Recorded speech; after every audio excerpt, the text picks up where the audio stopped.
paldo! Kamangha-mangha at kahanga-hanga, pinusuan sinir at community sa interes ng online universe, pero bakit nga ba nag-viral ang mga video ito? Samahan niyo akong himayin at alamin ang mga kwento sa likod ng mga viral video at trending topic dito lang sa Dami mong alam, Kuya Kim! At Dapat Kayo Rin. Naglaro ba kayo ng salagubang nung bata kayo? Ito sa ilang bahagi ng Hilagang Luzon, partikular sa Abra at Ilocos Norte. May isang uri ng salagubang na paborito nilang imukbang. Pagpagin natin yung dahon.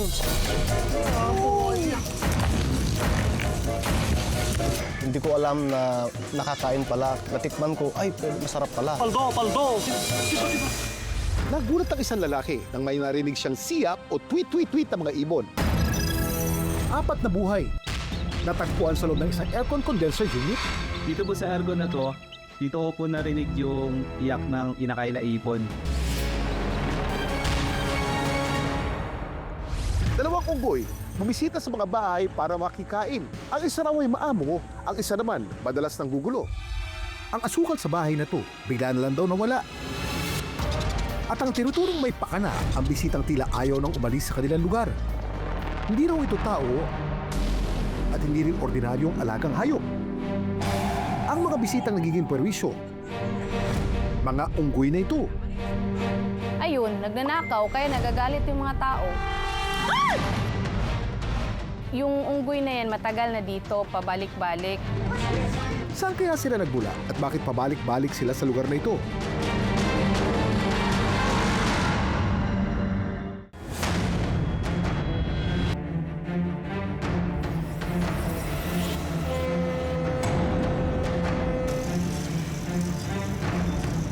Dito sa barangay Hula-Hula sa Mabuhay, Zamboanga, Sibugay, matagal ng problema ng mga residente ang dalawang unggoy na ito na madalas pagala-gala sa kanilang lugar.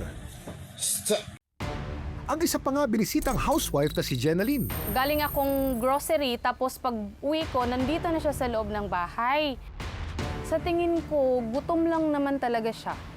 Gusto niya makahanap ng pagkain. That timing, meron kaming hinog na papaya. Eh yun, binigay ko sa kanya. Eh hindi niya naabot kasi natatakot ako sa kanya na lumapit. Ang unggoy bumaba at naghanap ng ibang makakain. Nadako kay na siya butoy sa likod. Alam niya yung paglagyan ko ng grocery. So yun, binuksan niya. Nakita niya doon yung sugar, kuha niya kaagad. Tinapon yung Tupperware. Patay ang Tupperware.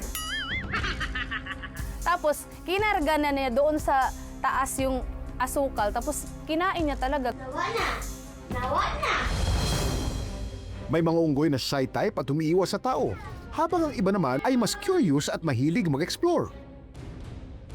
Hindi lahat ng unggoy ay makikita natin ay pare-parehong kilos o reaksyon sa kanilang paligid, kahit hindi nakapagsasalita. Sa pamamagitan ng iba't ibang tunog, galaw ng katawan at ekspresyon ng muka, napapakita ng mga unggoy kung sila ay masaya, nag-aalala, o nagwa-warning ng panganib sa kanilang grupo. Ang dami mong alam, Kuya Kim!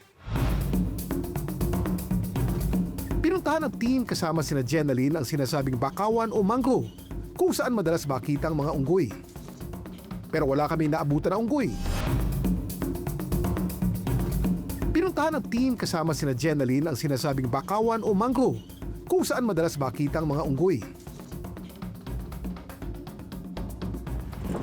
Pumunta rin ang team mula sa barangay sa isa pang area ng bakawan, pero hindi rin noon nakita ang mga unggoy. Kapag ganito hindi nakikita sa kanilang barangay, sa kabilang bayan naman daw gumagala ang mga unggoy. At makalipas ang ilang araw, saka ulit ito nagpakita sa lugar. Usa ka barangay captain, ang safety measure nga akong gihatag sa mga residente isip paghatag og abiso nga dili angay muduol sa mga unggoy. Dayon usapod ang barangay mo proper coordination sa tamang ahensya o sa DNR bakaha para safe nga madakop na to ang maong unggoy dayon mauli na to siya sa sakto niyang pinuyanan. Pero bakit nga kaya pabalik-balik pa rin ang mga ito sa kanilang lugar? Ayon sa opisyal ng Sendro o City Environment and Natural Resources Office sa probinsya, mga adult Philippine macaque daw ang dalawang unggoy na pagala-gala sa barangay Hula-Hula. Ang unggoy na yon ay nasa 5 hanggang 15 taon base sa laki ng unggoy.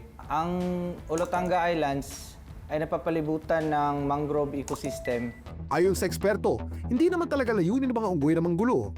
Kadalasan sinusundan lang nila ang kanilang instinct upang maghanap ng pagkain at mabuhay. Kakulangan ng pagkain dun sa wild. Nasanay na kasi sila na may nag-aabot ng pagkain. Kasi alam niya na ako yung palaging nagbibigay sa kanya ng pagkain. Kaya siguro, pag wala na siyang makain, binabalik-balikan talaga niya ako dito. Cute man at parang sanay na sa tao, hindi pa rin dapat kalimutang wild animals ang mga unggoy. Nawa na! Patay ang Tupperware! Kaya ang pinakamainam na pakikitungo sa kanila ang pagiging maingat at magalang sa kanilang espasyo. Ang dami mong alam, Kuya Kim!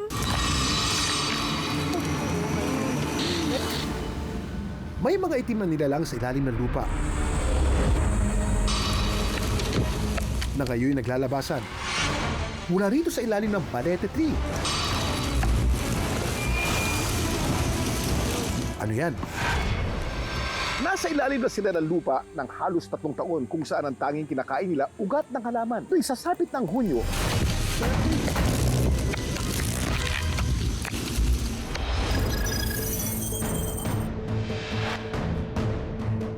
dito sa Lawag, Ilocos Norte, nakilala namin ang certified raketero na si Tatay Edmel. Male version daw siya ng kuratsa na all year round, walang pahinga. Lahat na trabaho kaya ko sa lupa, sa dagat, sa bukid para masuportahan ang pamilya. Tuwing January hanggang March, nangingisda siya sa dagat. Kapag April at May, sa ilog naman.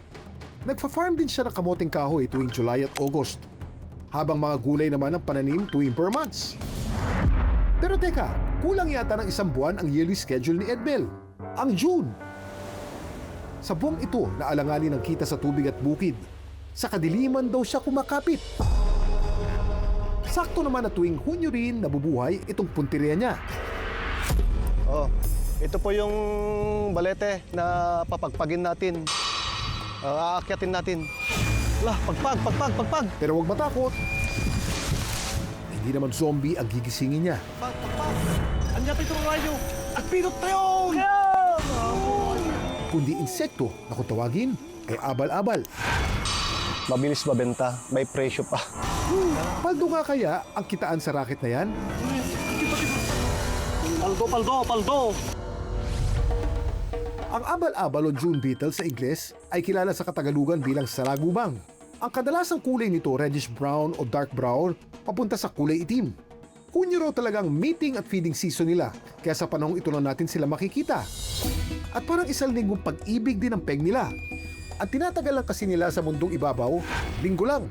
4 life stages: egg, larva, pupa, and adult. And then pagka nakapag-reproduce na sila, in a matter of time, mamamatay na rin sila. Pero alam niyo ba na bukod sa June beetle, tinatawag din itong May beetle o July beetle dahil sa ibang lugar, advanced o delayed ang pagbago nila. O, depende sa buwan ng pangalan, ha? Dahil pala, Kuya Kim! At dahil Father's Day naman, deserve niyong kasiyahan na may kapartner pang abal-abal, mga tatay. Kung gustong ulamin, bagay daw itong isahog sa classic Ilocano dish na balatong o yung version nila ng ginisang munggo. Imbis kasi na bagnet, pwede raw pang substitute itong malutong na abal-abal. Mangantayon. Malinamnam talaga. Sobrang lasa kapag naghalo na ang munggo at saka salagobang. Madaling lutuin, nakasanayang kainin.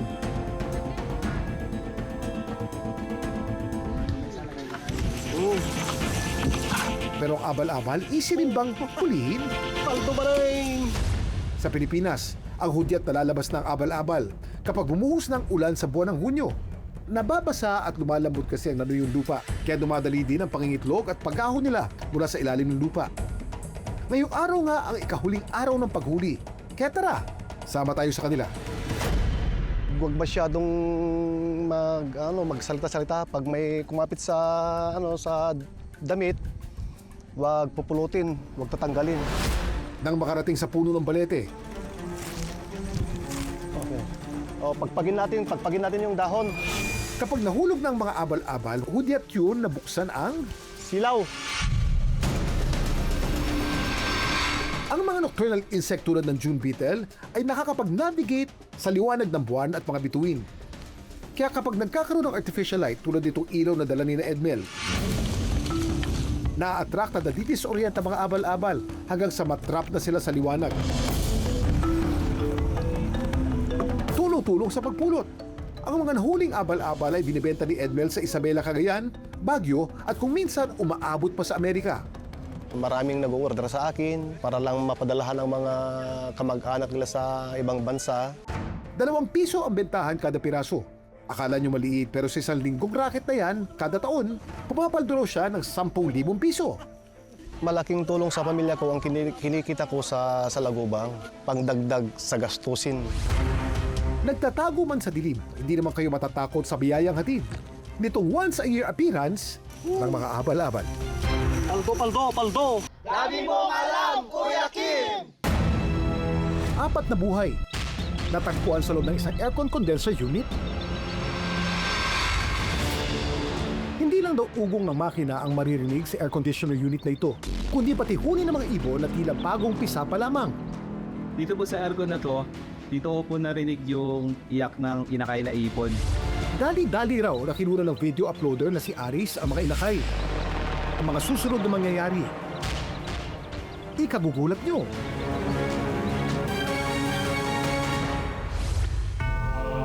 Sa ilang kultura, may paniniwala na kapag nakakita ng balahibo ng ibon sa mga hindi inaasahang lugar, sign daw ito na malapit ang inyong guardian angel o mahal sa buhay na namayapa na. Pero paano kung hindi lang balahibo ang inyong makita? Kundi mga bagong pisang ibon o inakay? Kung siyensya ang tatanungin, karaniwang naghahanap ang mga ibon ng lugar na safe, stable at mataas. Kaya minsan sa aircon condenser, bubong, vents o kahit sa maliliit na siwang sa pader, gumagawa ng pugad. Mas mataas at mas tago ang lugar, mas maiiwasan nila mga predator tulad ng mga pusa, ahas at iba pang hayop na pwedeng magdulot ng panganib sa kanila mga itlog o inakay. Dahil mong alam, Kuya Kim! Ganito na nga ang nangyari sa video uploader na si Aris. Habang nagpapakain po ako ng kalapati ko, may narinig po ako na iyak ng ipon dun sa may aircon. Kaya po agad-agad ko sinilip. Nagulat po ako kasi po first time ko po makaikwentro ng mga ganong pangyayari. Agad-agad tinanggal ni Aris sa mga inakay mula sa loob ng aircon. Nag-worry po kasi kami kasi araw-araw namin ginagamit yung aircon. So, kala namin kasi hindi po sila safe dun. Ano kaya ang nangyari sa 4 na inakay na gusto lang naman sanang iligtas ni Aris? Pero bago yan, usapang itlog muna tayo. Ang tanong napakasimple, magbigay ng mga paraan ng pagluluto sa itlog ng manok. Pritong itlog. Pritong itlog, correct? Dilaga. Dilaga? Sunny side up. Sunny side, oh, may coaching. Sunny side up. Adobo. Ito yung gagawin. Adobo. May adobong itlog ba? Meron sa manok. Nilalagyan. Nilalagyan ng itlog yung adobo. Pero hindi yun ang luto sa itlog. Scramble, correct. Paraan ng pagluluto ng itlog. Sarsyado po. Sarsyadong itlog, correct. Tama. Steam. Ang steam egg ba ay correct. Tama. Ngayon balikan naman natin ang mga inakay na kinuha ni Aris. Sa kasamang palad, 3 sa 4 na inakay ang hindi nakasurvive. Pag makakita tayo ng pugad ng mga ibon doon sa loob ng bahay, huwag natin gagalawin. As much as possible, bumabalik yung ibon, yung parents yan. At kung maaaring hindi mo siya makita dahil ina-avoid nila na makita sila. Kung gano'n ang situation na nakita mo na doon at nabuhay siya, napisa siya, meaning na yung init na dinudulot ng aircon, hindi naging potential hazard para sa ibon na nahandol. Itong linggo lang, napansin ni Aris na tila may bagong pugad na naman sa loob ng isa sa kanila mga aircon condenser unit. Parang gumagawa pa lang yata po ng pugad o mayroon na pong itlog o inakay. Natutunan ko po sa experience ko ay wag na lang po silang galawin doon o hayaan na lang po. Tapos baka kasi po hindi na rin sila mabuhay pag saaling sa atin napunta o pag hindi na sila babalikan na magulang nila. Ang pagkakaroon ng maraming pugad sa loob ng bahay ni Aris, pwedeng may kinalaman daw sa pagkakaroon niya ng mga alagang ibon. Mas gusto nila doon sa mga maraming lugar na paaring may potential na pagkain at hindi sila gaano ginagambala. Or meron pang mga alagang ibon din sa kapaligiran mo na usually nalalaglag yung mga pagkain na kinakain nila. Ang good news, ang sole survivor sa mga inakay, unti-unti na lumalakas at tinutubuan na ng balahibo. Pagka maliit pa ang ibon, medyo may kahirapan na makilala ang ibon. Pero base doon sa mga lugar na pinakakitaan sa kanya, is more likely ito isang Eurasian tree sparrow. Ito ay nadala dito during the Spanish colonial time pa. Nakapag-adapt sila dito sa lugar natin at mabilis silang dumami at nagparami. Ang survivor na inakay, simbolo ng pag-asa. Sa loob lang ng ilang linggo, patuloy siyang lalakas at matututong lumipad ng malaya. Dahil mo alam, Kuya Kim.